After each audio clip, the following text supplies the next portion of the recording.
नमस्कार, आप देख रहे हैं न्यूज फर्स्ट 21। मैं हूं आपके साथ ललिता चक्रधारी।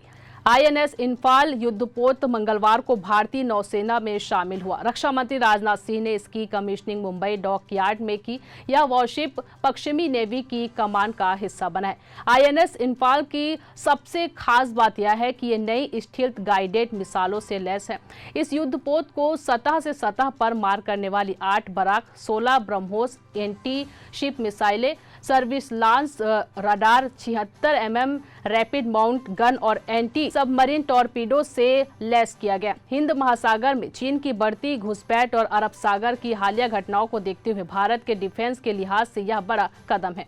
आईएनएस इंफाल को 20 अक्टूबर 2023 को भारतीय नौसेना को सौंपा गया था। इससे पहले बंदरगाह और समुद्र में इसकी टेस्टिंग हुई, जो पूरी तरह सफल रही। जानना दिलचस्प है कि आईएनएस इंफाल ऐसा पहला वॉरशिप है जिसका नाम नॉर्थ ईस्ट के शहर पर रखा गया है। 16 अप्रैल 2019 को राष्ट्रपति ने खुद इसकी मंजूरी दी थी। यह देश की आजादी में मणिपुर के बलिदान और योगदान के लिए एक तरह की श्रद्धांजलि है। 1891 का एंग्लो मणिपुर युद्ध हुआ था। 14 अप्रैल 1994 को मोइरांग वॉर में नेताजी सुभाष चंद्र बोस ने पहली बार आईएनए का झंडा फहराया था।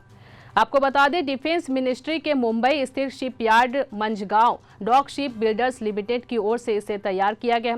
इस युद्धपोत के निर्माण में स्वदेशी स्टील DMR 24249A का इस्तेमाल हुआ। कुल मिलाकर इसका 75% हिस्सा स्वदेशी है। विशाखापट्टनम कैटेगरी के 4 डिस्ट्रॉयर्स में से आईएनएस इंफाल तीसरा है।